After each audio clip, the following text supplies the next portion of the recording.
This is Tauseef Hameed and welcome to Legal Phoenix.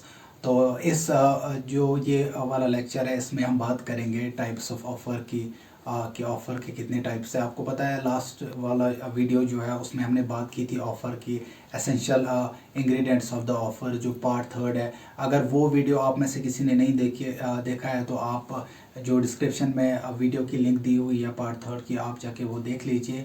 तो ये जो पार्ट फोर्थ है इसमें हम बात करेंगे टाइप्स ऑफ ऑफ़र की। Offer is having various types like general offer, counter offer, specific offer, cross offer and continuing offer. तो अब लाइक जनरल ऑफर की अगर हम बात करें तो यहाँ पे जो ऑफरर होता है वो जो ऑफर है वो पूरी कम्युनिटी को देता है एज अ होल, या सोसाइटी के लिए होता है एज अ होल। तो उस ऑफर को कोई भी एक्सेप्ट कर सकता है। जनरल ऑफर में ये है कि लाइक किसी ने एडवर्टीजमेंट दी है, कोई चीज़ बेचनी है उसको, या कोई ऑफर दिया उसने और एडवर्टीजमेंट में दी, तो जनरल ऑफर में ये होगा कि कोई भी पर्सन जो है उसको एक्सेप्ट कर सकता है। अब इसमें एक केस लॉ, अगर हम केस लॉ की बात करें, हम Carl versus Carbolic Smoke Ball Company, यहाँ पे क्या होता है मतलब ये एक फेमस केस है। कार्बोलिक स्मोक बॉल कंपनी जो होती है वो एक मेडिसिन बनाते हैं, स्मोक बॉल मेडिसिन। तो वो ये कहते हैं कि अगर कोई भी पर्सन जो है वो मतलब हमारा जो मेडिसिन है स्मोक बॉल उसको यूज़ करेंगे, उसके बाद भी अगर किसी को इन्फ्लुएंजा हुआ तो हम उसको कंपनसेशन या हम उसको रिवार्ड देंगे। तो फॉर द सेम पर्पस वो 1000 पाउंड्स जो है वो डिपॉजिट करते हैं एक बैंक अकाउंट में। तो उसके बाद क्या हो जाता है कि एक लेडी होती है, जो प्लेंटिफ होता है इस केस में, वो इनका जो मतलब जो मेडिसिन है स्मोक बॉल वो यूज़ करती है। उसके बाद उसको लेकिन इन्फ्लुएंजा होता है, तो वो she shoes the same company for the reward and for the compensation. Case, it was held by the court that the defendant is liable to give the reward to the plaintiff, and the suit was held maintainable by the court because it was a general offer from the company's side, and anyone could have accepted this, and same thing happened in this case. अब दूसरी बात अगर हम करेंगे specific offer ये है कि it is being made to a specific person, particular individual और group of person.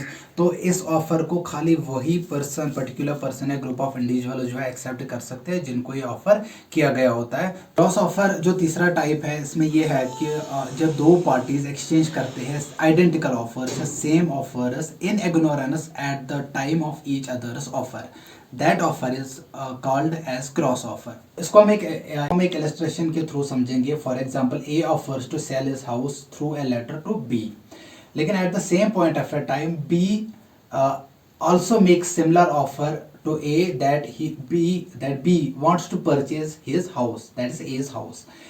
Neither A knows that B has made similar offer to purchase my house, nor B knew that A wants to sell his house। तो यहाँ पे क्या है कि such offers are known as cross offers, मतलब A ने भी वही ऑफर किया, बी ने भी वही ऑफर किया, without having the intention of each others offers, such offers are known as cross offers. Such offers are incomplete offers till a fresh acceptance from either of the two must be made। तो या इन cross offers में तब तक binding नहीं होती है, neither from this side or from that side, unless and until one of the party does not make a fresh acceptance for such offer being made to that party। Counter offer में ये होता है कि when offerer makes an offer to the offeree, लेकिन यहाँ पे offeree accept करने के बजाय ही offers to qualified acceptance of the offer subject to the modifications and variations in the terms of original offer. He is said to have made a counter offer. For example A जो है वो offer करता है B को कि that he wants to sell his house for 30 lakh rupees. B accept करता है but with certain modifications. B जो है वो ये कह रहा है कि मैं ये एक्सेप्ट करूँगा, मैं आपका जो मकान है वो खरीद लूँगा, but for not on 30 lakh rupees but से फॉर 20 लाख रुपीज़। सो यहाँ पे वो एक्सेप्टेंस दे रहा है but qualified acceptance and with variations. तो यहाँ पे हम ये कह सकते हैं कि जो ऑफरी है उसने एक काउंटर ऑफर दिया है, लेकिन यहाँ पे काउंटर ऑफर जो है that does not amount acceptance but counter offer amounts to rejection of the original offer. And इसको हम ये भी कह सकते हैं कि it is an conditional acceptance. Last वाला टाइप जो है इसका है वो है स्टैंडिंग ऑफर और कंटिन्यूइंग ऑफर। स्टैंडिंग ऑफर या कंटिन्यूइंग ऑफर या ओपन ऑफर वो ऑफर होता है which is allowed to remain open for acceptance over a certain period of time. उस ऑफर को हम ओपन ऑफर या कंटिन्यू ऑफर कहते हैं। फॉर एग्जाम्पल टेंडर्स जो है वो एडवर्टाइज की जाती है। Tenders that are invited for supply of goods is we can say that is a kind of standing offer. So these are the 5 types of offer